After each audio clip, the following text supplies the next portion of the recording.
Admiral Zelthar stood on the bridge of the Coalition flagship Eternal Vigilance, watching his fleet die.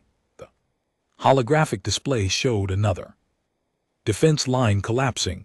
Red icons blinked out one by one as crushed warships tore through his forces like they were made of paper. Sir, the 7th wing has been destroyed, reported Commander Vishal, her insectoid features tight with grief. That's 300 ships gone in the last hour. Zelthar said nothing. What was there to say? For 3 cycles the Galactic Coalition had fought the crash Empire. For 3 cycles they had lost. World after world had fallen. Fleet after fleet had been scattered into the void. The bodies of billions floated. The darkness between stars. The Coalition had been strong once. The Kilthari brought brilliant strategic minds. The Vormen controlled energy itself. The Tarlaxians were warriors carved from living crystal, nearly impossible to kill. Together they had maintained peace across 200 systems for generations. Then the crash came. They arrived from the galactic east with technology that shouldn't exist. Their weapons warped reality, their shields bent space itself, their fleets numbered in the thousands. Every battle followed the same pattern. Coalition forces would fight bravely, would use every trick and tactic they knew, and would die anyway. The Epsilon threshold is lost, another officer reported. Crash forces are advancing towards Sanctum Prime. Sanctum Prime, the last fortress world, the final hope. If it fell, the Coalition died with it. 60 billion souls lived on that planet. Refugees from 17 conquered worlds crowded its cities, praying for salvation that would never come. Zelthar looked at his reflection in the dark viewport. He was old by Kilthari standards, his carapace dulled with age and scarred from countless battles. He had fought in 12 major wars before this. One he had never lost before. He had never watched entire civilizations burn. How long until they reach Sanctum Prime? He asked quietly. 4 days, sir, maybe 5 if we commit our remaining reserves. They had maybe 200 functional warships left. The crush would bring thousands. Simple math. Simple death. A tone sounded across the bridge. The council was calling for an emergency session. Zelthar felt a weight settle on his thorax. He knew what this meeting would be about. Surrender. The word tasted like poison in his mind. But what choice remained? The holographic conference chamber materialized around him. The 12 council members appeared one by one, their alien faces showing the same exhaustion Zeller felt in his bones. Council Prime Talindra spoke first. She was Tarlaxian, her crystalline body fractured in 3 places from a battle 2 weeks ago. We are dying, she said. Simply, our analysis shows complete defeat within 10 days. We must discuss alternatives. You mean surrender? Growled Councillor Morgith, a Vormen warrior whose energy form flickered with barely controlled rage. You want us to bow to the crush, to let them enslave everything we've built? I want our people to live. Talindra's voice cracked. 40 billion dead already. Hell, many more must we sacrifice for pride? The argument began. Zelthar had heard it 100 times. Some counselors wanted to surrender and hope for mercy. Others wanted to fight to the last. A few suggested scattering their populations into deep space, becoming nomads rather than slaves. Then Counselor Rethmara spoke. She was ancient even by Kalari standards and served as keeper of historical records. There is one option we have not discussed, she said softly, the beacon. Protocol. Silence fell across the chamber. Every council member knew the protocol. It was ancient, created in the coalition's earliest days as a final, desperate measure, a message transmit to every corner of the galaxy, begging for help from anyone who might answer. The beacon protocol is meaningless. Morgeth said, we know every space faring species in the galaxy. The neutral powers won't help us. The minor species lack the strength. There is no one to call, not every corner. Rithara said, there are regions we designated as quarantine zones, regions we do not patrol or monitor because they contain primitive species or spatial anomalies, another counselor argued. Nothing there can help us. Rethmara manipulated her console. A star chart appeared showing a small yellow star far from Coalition space. 200 cycles ago we observed a species here. They called themselves humans. They were pre-space flight but showed remarkable potential. Then spatial anomalies around their system made observation impossible. We labeled it salt territory and moved on. 200 cycles. Talindra sounded doubtful. Even if they survived, they would barely have orbital capability by now. How could they possibly help? They couldn't. Rithara admitted, but the beacon protocol requires we transmit to all regions, including quarantine zones. If we are to die anyway, why not follow procedure completely? More argument, more debate. Finally they voted 8-4. The beacon protocol was activated.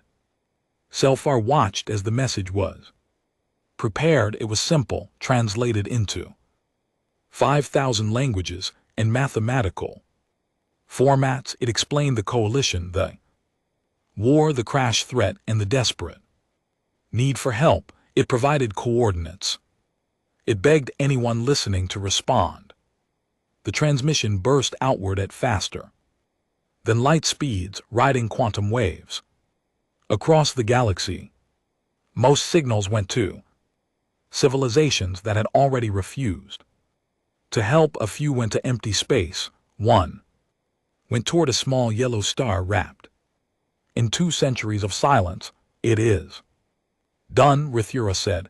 May the ancestors forgive us for our false hope. Council dissolved. Zelthar returned to his bridge. 4 days until Sanctum Prime fell. 4 days until everything ended. He did not expect an answer. In his long military career, he had learned that hope was a luxury. Reality was numbers, firepower, and strategy. The numbers said they would lose. The firepower said they would die. The strategy said there was no path to victory, but he had one more task. He ordered his communications officer to monitor all frequencies, especially those directed toward the quarantine zones. It was foolish. It was pointless, but orders were orders, and Zelthar had always followed procedure. 3 days passed. The crash advanced. More ships died. Sanctum Prime's orbital defenses prepared for the final battle. Millions of refugees looked to the sky and prayed to gods who did not answer. Then, on the morning of the 4th day, alarm screamed across the bridge. Sir, spatial distortions detected at the system's edge. Zelthar's head snapped up. Crash reinforcements unknown. The signatures don't match any known propulsion system. There, sir, there. Massive, hundreds of them. The holographic display lit up with contacts, not red enemy icons, but unknown yellow markers. They appeared from faster than light travel in perfect formation, emerging from the direction of dead space where nothing should. exist. Kelthar's blood ran cold. Another enemy here to claim the scraps after the crush finished feeding, then his communications officer gasped, "Sir, we're receiving a transmission. It's in Galactic Standard. Perfect. Galactic Standard, play it." A voice filled the bridge. It was strange with odd tonal qualities but confident in clear Coalition forces. "This is Admiral Chen of the United Earth Space Command. We received your distress call. Hold your positions. Human armada is entering the war zone." Zelthar stared at the display, at the hundreds of unknown contacts, at the impossible signatures from a dead zone, at salvation arriving from a species that shouldn't even have left their planet yet. "Humans," he whispered. The humans answered. The bridge of the eternal vigilance erupted into chaos. Officers shouted over each other. Alarms blared. The holographic display updated every second as more contacts appeared from faster than light travel. Hundreds became thousands of data points, each representing something unknown. "Get me tactical analysis now," Zelthar commanded, his voice cutting through the noise. "And someone find out what a human is." Commander Vishal worked her console frantically. "Sir, the historical database has limited information. Humans were observed 200 cycles ago in the Sol system, per space flight species, bipedal mammals. Classification, potential future threat due to aggressive tendencies and rapid technological advancement. 200 cycles ago, they couldn't leave their planet." Another officer said, "How are they here now with hundreds of ships?" "The spatial anomalies." Rithmara's voice came through the communication channel she had connected from the council chambers. "We couldn't observe them for 2 centuries. We don't know what happened in that time." Zelthar studied the display. The unknown contacts were approaching at incredible speed. Their formation was tight. Disciplined military, but whose military, friend or foe? "Magnify the lead vessels," he ordered. The hologram zoomed in. Zelthar's breath caught. The ships were unlike anything in the Coalition database. They were sleek, where crash ships were brutal, elegant, where Coalition vessels were functional. They had curves that suggested speed and angles that promised violence. Each ship bristled with weapon ports and sensor arrays, size estimate ranging from 300 m to Ancestors Preserve Us, 2 km for the largest vessel. "Sir, some of these ships are bigger than anything we've ever built. 847 ships total, tactical. Reported, all reading active weapons and shields. Energy signatures are off the charts. I've never seen power readings like this." Zelthar forced himself to think clearly. This could be salvation or doom. "Open a channel. Let me speak to this Admiral Chen." The communication officer worked quickly. "Channel open." "Sir, Admiral Chen of Earth, this is Fleet Admiral Zelthar of the Galactic Coalition. We received your transmission. Can you confirm your intentions?" A pause, then the voice returned, and this time it carried weight. It was calm, controlled, but underneath was something dangerous. "Admiral Zelthar, our intentions are simple. Your beacon protocol reached Earth 3 days ago. We decoded it, analyzed your situation, and mobilized our rapid response fleet. We're here to eliminate the crash threat. Eliminate." Zelthar couldn't keep the disbelief from his voice. "Admiral, the Kresh Empire fields over 3,000 warships. Their technology warps reality itself. We've fought them for 3 cycles and lost Every major engagement, we know we've been monitoring galactic communications. For decades, we watched your war. We studied crash tactics. We know exactly what we're facing. You've been watching. Commander Vishal looked disturbed. For how long since we achieved faster than light capability 70 cycles ago? We had reasons to remain hidden until now. Your distress call changed that calculation. 70 cycles, the humans had been space faring for 70 cycles without anyone knowing. Zelthar felt reality shifting beneath him. What else didn't the Coalition know about the galaxy across Coalition space? The same conversation was happening. Council members scrambled through archives. Scientists analyzed the sensor data. Everyone asked the same questions. Who are these humans? Where had they come from? Could they be trusted? But on the crash command ship, Reality's Edge, Grand Marshal Keith was laughing. Humans, he studied the intercepted transmission on his display. Never heard of them. Probably some minor species hoping to scavenge glory from our victory. His tactical officer looked less certain. Sir, their fleet composition is unusual. Those energy signatures are meaningless. Catherall interrupted. Do you know how many times some brave fools arrived to save the Coalition? 7 times 7 species that thought themselves heroes. All 7 are extinct now. These humans will be number 8. He opened a fleet-wide channel. All crush forces. This is Grand Marshal Keith. Unknown hostiles are entering the Epsilon threshold.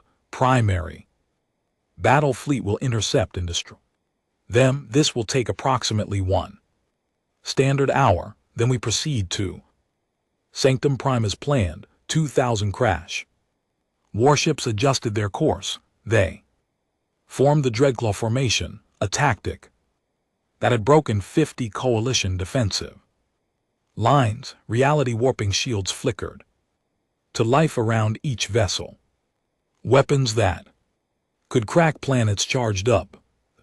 Crash were confident they had earned that confidence through 3 cycles of unbroken victory. They were the apex predators of the galaxy. Nothing could stop them. Back on the Eternal Vigilance, Zelthar watched the crash fleet move to intercept the humans. His tactical display showed the matchup clearly. 2,000 crash ships versus 800 human vessels. The math was brutal.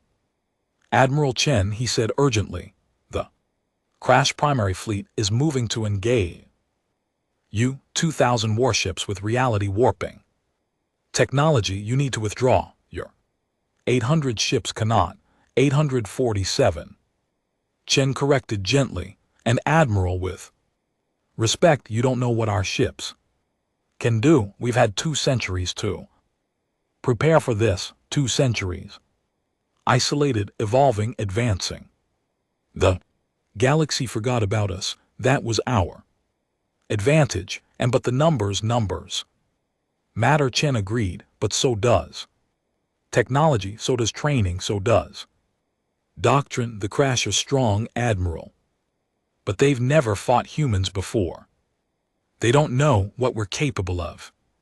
That's going to cost them. Zelthar wanted to argue, but something in Chen's voice stopped him. It wasn't bravado. It wasn't false confidence. It was certainty, cold, hard certainty. All Coalition forces pull back to Sanctum Prime's orbit. Chen continued. Stay out of the engagement zone. This won't take long. How long? Zelthar asked. The crash fleet will be eliminated in approximately 60 seconds after they open fire, maybe 70 if they're lucky. Stay clear and watch. Humanity is announcing its return to the galaxy.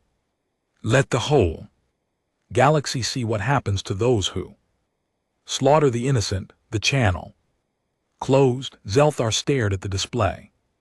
60 seconds, it was insane, it was. Impossible, pull all forces back, he ordered quietly, and record everything.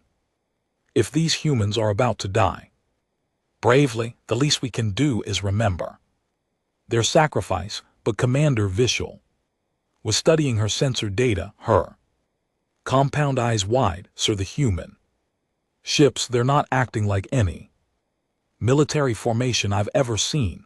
Their coordination is too perfect. It's like they're all one organism and their targeting computers just locked onto every single crash vessel simultaneously. That's impossible. There are 2,000 targets, I know, sir, but they did it anyway. In under 2 seconds, Zelthar felt something strange stir in his chest, something he hadn't felt in 3 cycles of losing. It took him a moment to recognize it. Hope. The two fleets raced toward each other. Crash vessels radiated confidence. Their reality warps, making space shimmer around them. Human ships moved like hunting predators, silent and purposeful. Grand Marshal Keith opened a mocking transmission to the human fleet.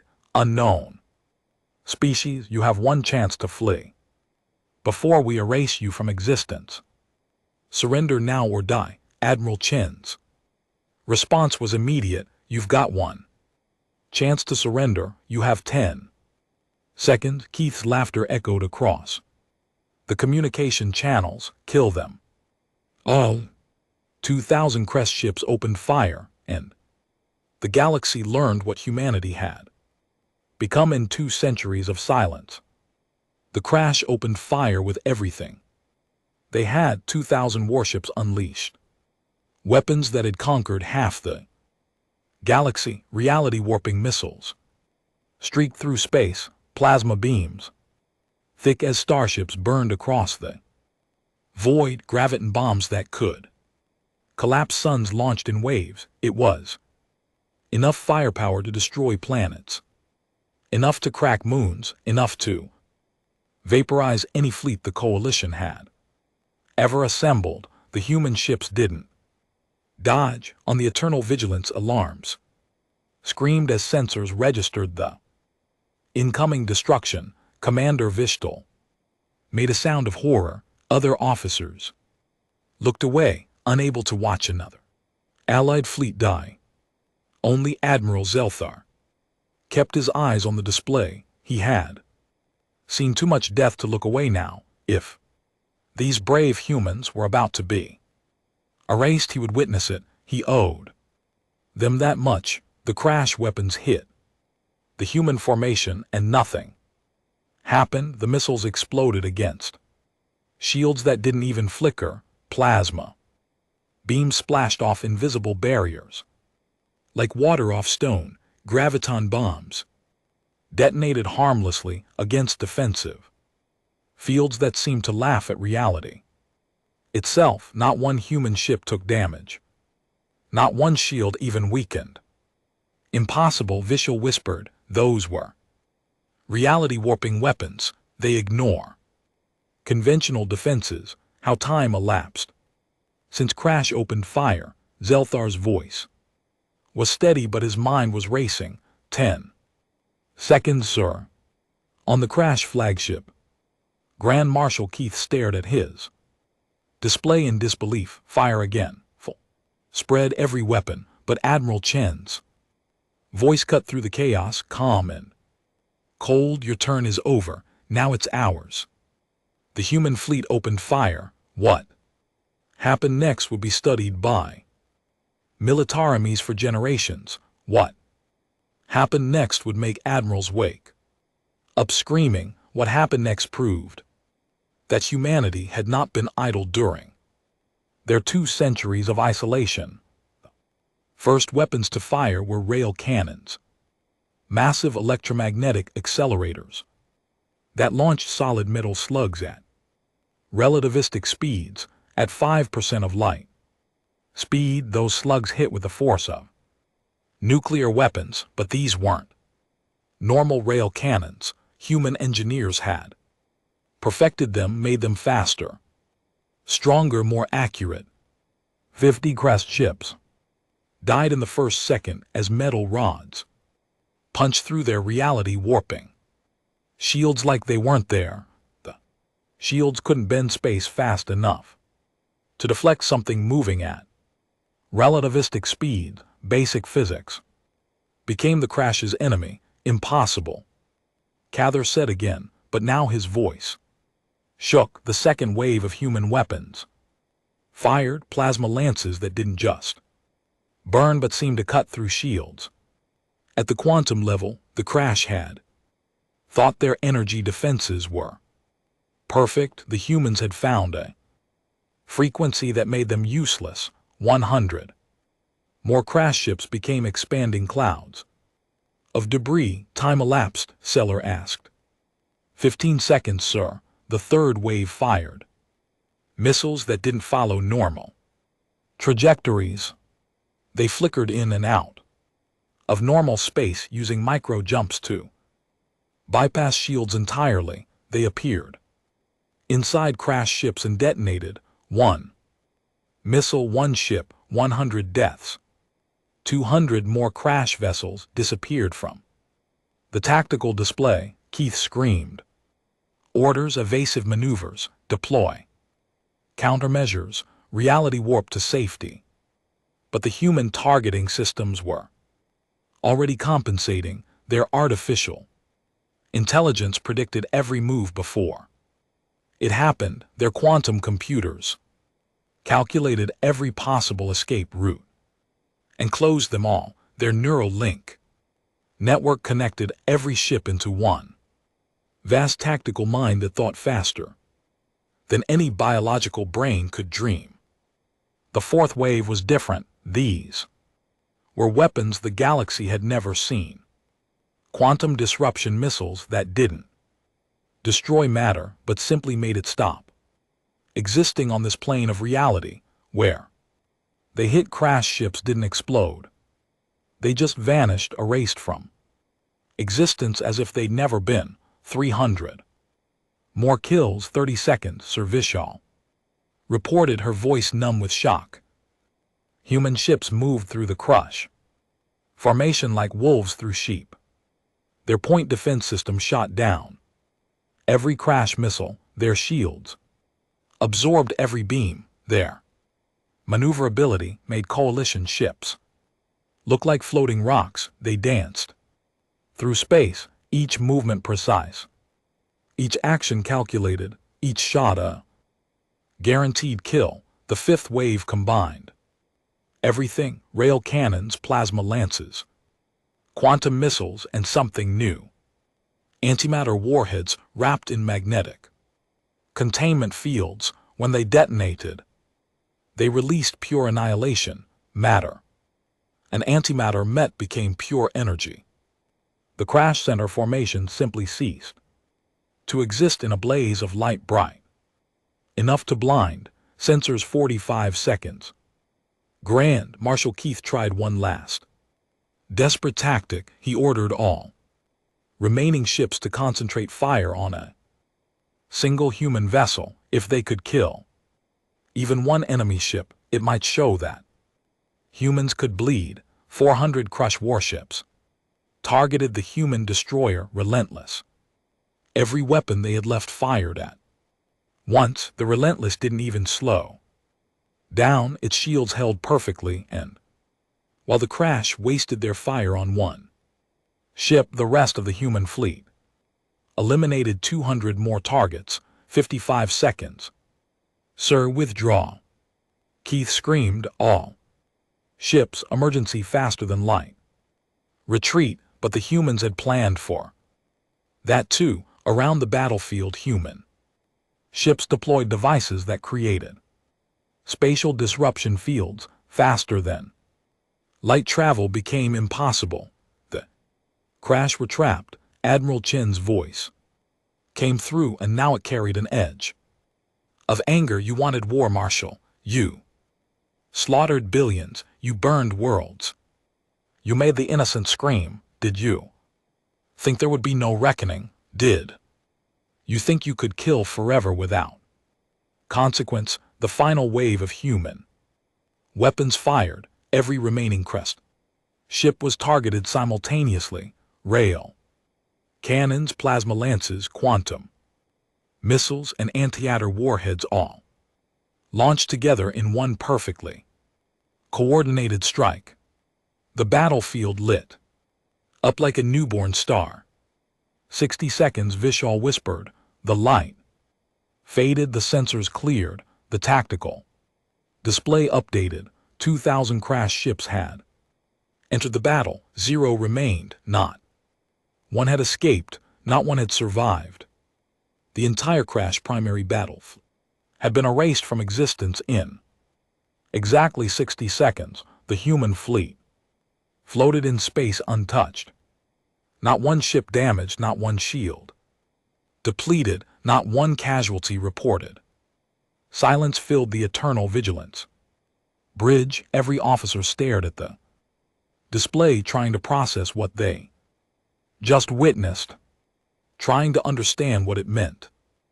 Admiral Zelthar felt something breaking inside him. For 3 cycles he'd watched his people die. For 3 cycles he'd believed the crash were unstoppable. For 3 cycles he'd carried the weight of inevitable defeat. And in 60 seconds, a species the galaxy had forgotten had proven everything wrong. Get me Admiral Chen, he said. Quietly the channel opened. Yes. Admiral Zelthar. How? The word came out broken. How is this possible? Chen's response was gentle, almost sympathetic.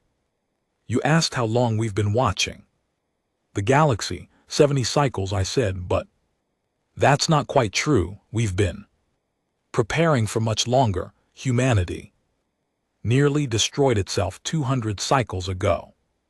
We fought a civil war that killed billions. It was brutal. It was terrible. And when it ended, the survivors made a choice. What choice? We decided to never be weak again. We decided that if humanity was going to be violent, that violence would only be directed at those who deserved it. We isolated ourselves, built new technology, trained new soldiers, created new weapons. We watched the galaxy and waited for the moment we would be needed. Your beacon gave us that moment. The crash are what happens when evil has no opposition, Chen said, and now his voice was hard as steel. They thought they were apex predators. They were wrong. We've spent 2 centuries becoming something the galaxy has never seen before. We became the thing that hunts predators. Zelthar looked at the debris field that had been 2,000 warships, at the human fleet floating calm and ready, at salvation that had arrived from silence. What happens now? He asked. Now, Shen's voice carried grim purpose.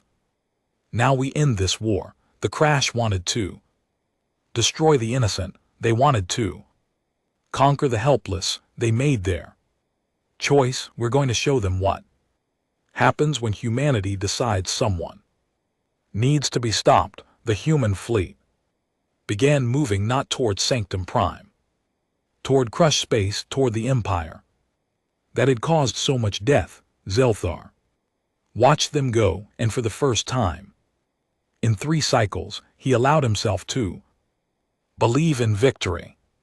3 hours after the battle, Admiral Zelthar stood in a transport shuttle, approaching the human flagship UEC. Indomitable, with him were Commander Vishal and 3 council members, including Rethmara. They had been invited aboard to discuss coordination and strategy.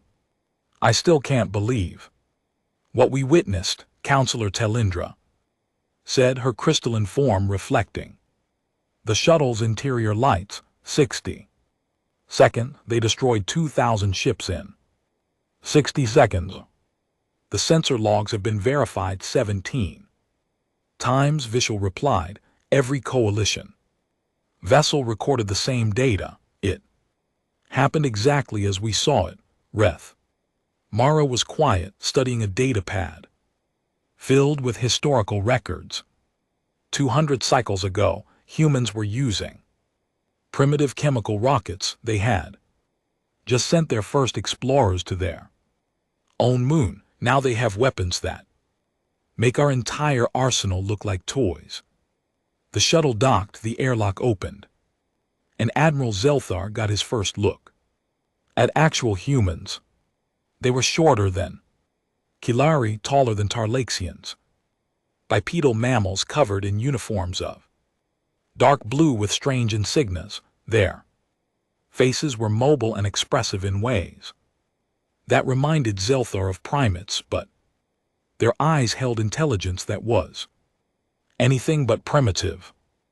Admiral Chen stepped forward. She was a human female of middle years, her black hair tied back, her posture military. Perfect. Admiral Zelthar, welcome aboard. The Indomitable. I'm glad we could meet in person. They touched appendages in greeting, a human custom called a handshake. Chen's grip was firm but not aggressive, professional. Thank you for seeing us, Admiral Chen, Zelthar said, and thank you for your intervention. You saved billions of lives today. That's why we came. Chen gestured down a corridor. Please follow me to the briefing room. We have much to discuss. As they walked through the ship, Zelthar observed everything. The corridors were clean and efficient. Crew members moved with purpose and discipline. Technology was everywhere but integrated seamlessly, and the ship felt alive in a way Coalition vessels didn't, humming with power barely contained. The briefing room was large with a holographic display table in the center. Around it stood several other human officers and one figure that made everyone stop. It was an artificial intelligence, a fully sentient AI with a holographic avatar, something the Coalition had banned centuries ago after the machine wars. Don't worry, Chen said, noticing their reaction. This is Artemis, our tactical AI. We've solved the problems you encountered with artificial intelligence. Artemis and her siblings are partners, not threats. The AI smiled, an eerily human gesture. I assure you, I have no desire to exterminate organic life, though I admit I did enjoy calculating the crash fleet destruction. They were mathematically quite predictable. They sat at the table. Chen activated the hologram, showing a map of Coalition space, crash territory, and human space. Zelthar was shocked to see that human space was vast, encompassing hundreds of systems he thought were empty.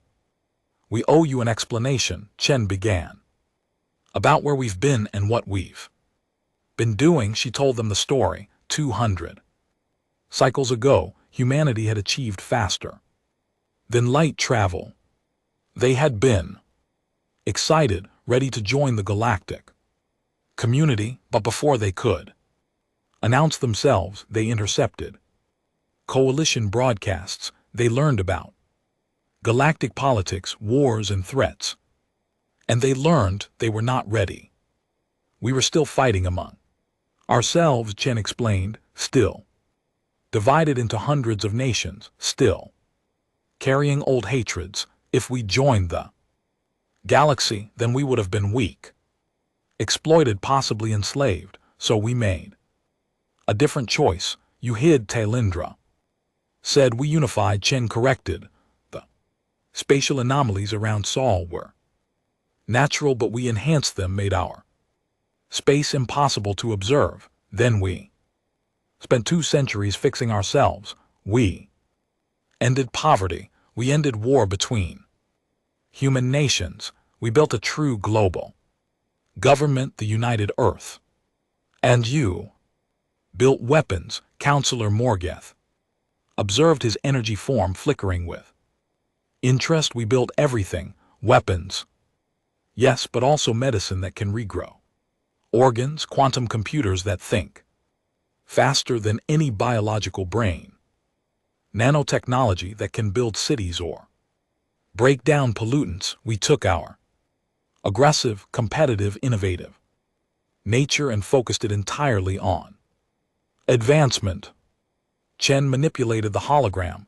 Images appeared showing human colonies, orbital cities, massive shipyards. We didn't just advance technologically, we transformed ourselves, neural implants that link our soldiers into tactical networks, genetic modifications that enhance strength and healing, AI partnerships that make our ships smarter than any crew. We became something new.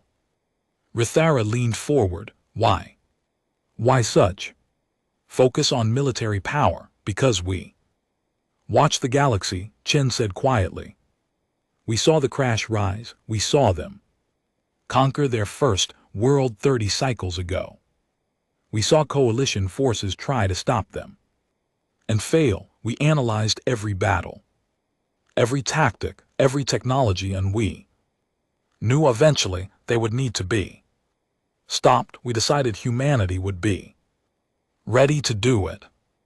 Artemis added, we've been mapping Crush territory for 50 cycles using stealth drones. We know the location of every military base, every shipyard, every command center. We've analyzed their communication protocols, their tactical patterns, their technological weaknesses. The battle you witnessed wasn't luck, it was the result of decades of preparation and planning. Zelthar felt overwhelmed.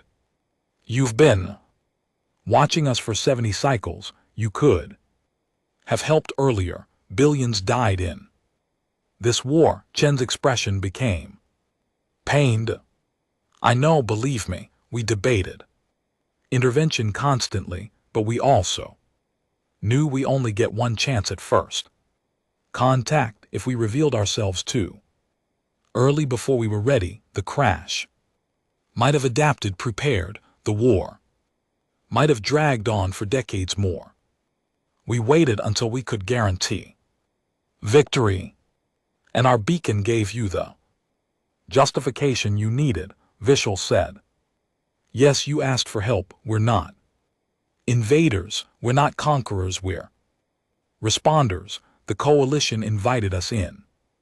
That makes everything we do legitimate. Under galactic law, the hologram changed, showing real-time data from across crash space. Zelthar saw chaos.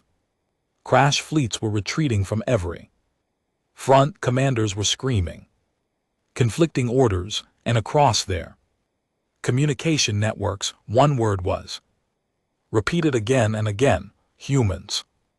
They're panicking, Morgeth said with satisfaction. They should be, Artemis replied. After analyzing the battle footage, they've realized they cannot win. Their technology is inferior, their tactics are predictable, their morale is breaking. The empire that conquered 17 coalition worlds is discovering that they are now the prey. Chen stood and paced around the table. Here's what happens next. We're going to systematically dismantle the Crush military, not invade their worlds, not harm civilians, just eliminate every warship, every weapon platform, every military installation.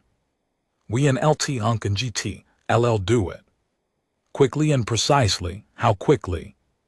Tailindra asked. 2 weeks, maybe 3. If they hide well, we have 3 more fleets en route. By the time they arrive, the Kresh Empire will no longer have a military capable of threatening anyone. Zelthar processed this. 2 weeks to destroy an empire that had fought the coalition for 3 cycles. And after, what does humanity want from The galaxy. Partnership, Chen said simply. The coalition invited us with your beacon. We'd like to join formally. Equal members, not rulers. We'll contribute our technology, our military, our resources. In exchange, we gain allies and trade partners. We gain a place in the galactic community. We should have joined 2 centuries ago. Your military power would make you dominant, Counselor Morgith pointed out. You could rule the coalition if you wanted. We don't want that, Chen said. Firmly, humanity learned the hard way that empires built on force crumble. Eventually, we want genuine cooperation. Mutual respect. We'll maintain our own military command, yes, but we'll work with coalition forces, not replace them. Rethmara spoke up. What about the crash themselves after you dismantle their military? What happens to their people? They'll be placed under supervised reconstruction. Think of it like parole. For an entire civilization, they'll disarm completely, pay reparations to the coalition, implement reforms to prevent future aggression, but we won't exterminate them. We won't enslave them. Humanity believes in justice, not revenge. Even after they killed billions. Talindra's voice was bitter, even then. Chen confirmed, because becoming monsters to fight monsters leaves the galaxy with more monsters will hold the crash leadership accountable. War, crimes, trials, imprisonment, but their children don't deserve punishment for their parents' sins. The meeting continued for hours. They discussed logistics, communication protocols, integration strategies. The humans were professional, prepared, and genuinely interested in working with the coalition rather than dominating it. Finally, as the coalition representatives prepared to leave, Zelthar spoke privately with Chen. Your people spent 2 centuries preparing for this moment, he said, transforming yourselves into something the galaxy has never seen. Why? What drives humans to such extremes? 3 weeks after the human armada entered the war zone, Admiral Zelthar stood on Sanctum Prime, watching broadcasts from across the galaxy. Every news network, every communication channel, every public forum was talking about the same thing. The war was over. The Crash Empire had surrendered. It hadn't taken 2 weeks, as Admiral Chen predicted. It had taken 17 days. 17 days of precision strikes that surgically removed every crushed military asset from existence. Shipyards destroyed, orbital platforms disabled, weapon stockpiles eliminated, and through it all, not one civilian casualty. The humans had proven they could destroy with perfect accuracy while showing restraint that seemed impossible. The formal surrender will be broadcast in 5 minutes, Commander Vishtal reported. She looked different, now healthier. The weight of impending death had been lifted from everyone's shoulders, and it showed. Zelthar activated the holographic display. It showed the throne room of the Crash Emperor, the being who had ordered the deaths of billions, who had commanded fleets to burn worlds, who had believed himself unstoppable. He looked small, now broken. Human Marines stood around the room in their dark blue armor. They had extracted the Emperor from his fortress in 17 minutes, passing through defenses that were supposed to be impenetrable. The Crash had learned that human special forces were even more terrifying than human fleets. Admiral Chen entered the throne room, her uniform crisp, her bearing military perfect. Behind her came coalition representatives, including several Council members, Emperor Vithrel Chen said formally, "You are charged with war, crimes, genocide, and crimes against sapient life. The evidence against you is overwhelming. The death toll is documented. The suffering is recorded. How do you plead?" the Emperor said. "Nothing." His 4 eyes stared at the floor. "Your silence is noted," Chen continued, "by authority of the Galactic Coalition and the United Earth Space Command. I accept the Crash Empire's unconditional surrender. The terms are as follows." She read them aloud. Crash military would be completely dismantled, all warships destroyed or repurposed, all weapon platforms demolished. The Empire would pay reparations to every world they conquered. Their leadership would stand trial. Their territory would be placed under coalition supervision for no less than 50 cycles. Your people will be given a chance to rebuild, Chen said. Chance to prove they can exist peacefully in the galaxy, but that chance comes with absolute conditions. Break them and humanity will return, and next time we won't be gentle. The Emperor finally spoke, his voice a broken rasp. "Why not just exterminate us? You have the power. We would have done it to you. I know you would have."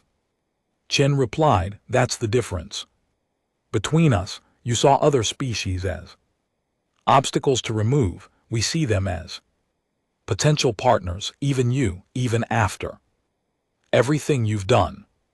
Humanity believes in justice, Emperor, not revenge." The broadcast ended across the galaxy. Billions watched and processed what it meant. The Crash, unstoppable for 3 cycles, had been defeated in less than a month, and the species that did it was now offering them mercy. Over the next weeks, Admiral Zelthar watched humanity integrate into galactic society. They were unlike anything the Coalition had known. They shared technology freely, teaching Coalition engineers about quantum computing and neural networks. They offered medical advances that would save millions.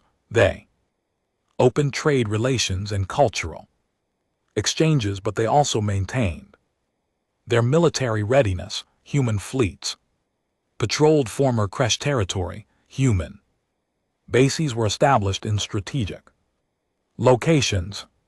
They were friendly, helpful, and generous, but everyone knew the same truth. Humanity was now the most powerful military force in the galaxy, and they weren't hiding it. A month after the surrender, the Coalition Council held a formal ceremony. Sanctum Prime's Great Assembly Hall was filled with representatives from every Coalition species. Media from hundreds of worlds broadcast the event.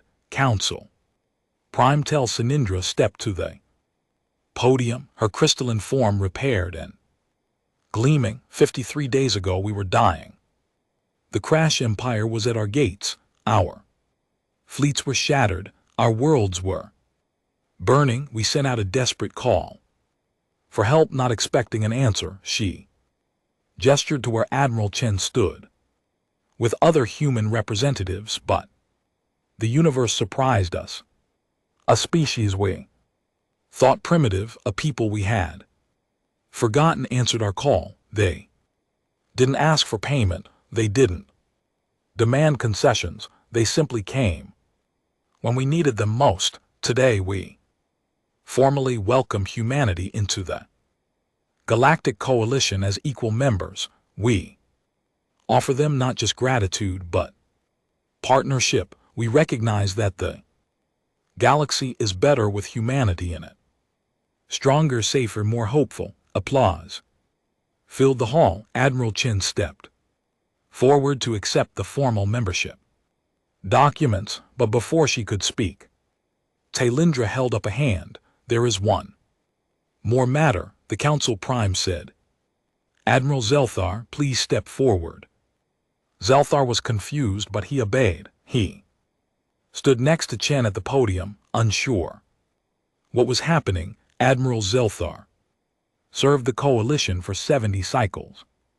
Tailindra said he fought in 13 major wars. He commanded fleets in battles no one else wanted to lead, and during our darkest hour when hope seemed lost, he continued to fight, not because he believed we could win, but because someone had to stand between the innocent and the darkness. She turned to face him directly. The coalition wishes to offer you a position. We are creating a new joint command structure, coalition forces and human forces working together. We need someone to lead it.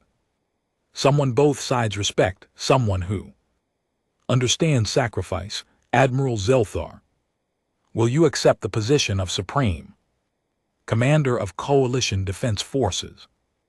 Zelthar was stunned before he could respond. Admiral Chen spoke up. I support this nomination, she said. Admiral Zelthar proved his character.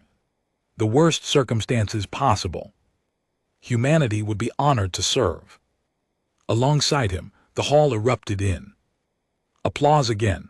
Zelthar felt emotions he couldn't name. For 3 cycles he had carried the weight of failure, of watching his people die, of being unable to stop the slaughter, and now they were offering him trust, responsibility, hope. I accept, he said quietly, then louder, I accept. Later, in a private moment, Zelthar and Chen stood on an observation deck looking out at Sanctum Prime. The planet was healing. Refugees were returning home. Cities were rebuilding. Life was resuming. Can I ask you something honestly? Zelthar said.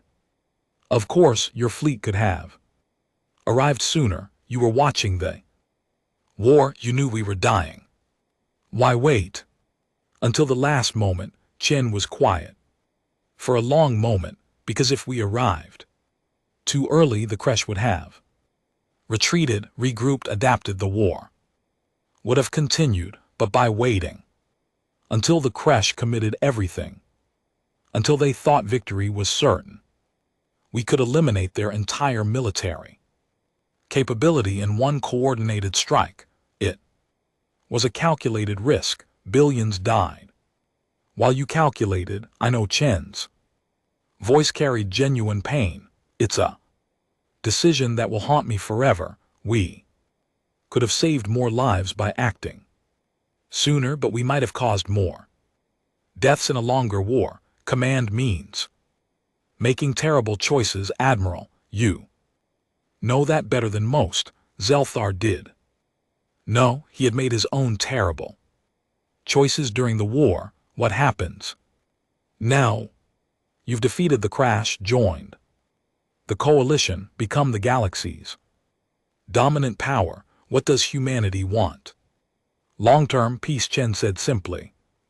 Chance to explore, to learn, to grow alongside other species. We spent 2 centuries isolated, growing strong. Now we want to be part of something larger, to contribute, to matter. And if another threat emerges, another empire like the crash, Chen's expression hardened, then humanity will do what we've always done. We'll adapt, we'll prepare, we'll fight. Because that's what we are, Admiral. We're survivors, we're innovators, and when the innocent need protection, we're guardians. She gestured to the human fleet visible in orbit, sleek warships floating in perfect formation. We built these ships not because we love war, but because we hate what happens when evil has no opposition. The galaxy forgot about us for 2 centuries. That won't happen again. Humanity is here now, and we're here to stay. Zelthar watched a coalition cruiser pass near a human destroyer. The 2 ships moved in coordination, already practicing joint maneuvers. 2 species that barely knew each other a month ago. now learning to work as one. The galaxy has changed, he said. Yes, Chen agreed. And it will keep changing. New species will emerge, new technologies will develop, new challenges will appear, but now the galaxy has something it didn't have before. What's that? Hope backed by strength, mercy backed by power, peace backed by the absolute certainty that those who threaten it will face consequences. Chen turned to face him. The Crush made a mistake, Admiral. They thought strength meant they could do whatever they wanted. They learned differently. Humanity will teach the galaxy a new lesson. Real strength is knowing when to fight and when to show compassion, being able to destroy everything but choosing to build instead. In the weeks that followed, that lesson spread across the galaxy. Human technology improved coalition, medicine and infrastructure, human trade opened new economic opportunities, human military presence made space safer than it had been in generations.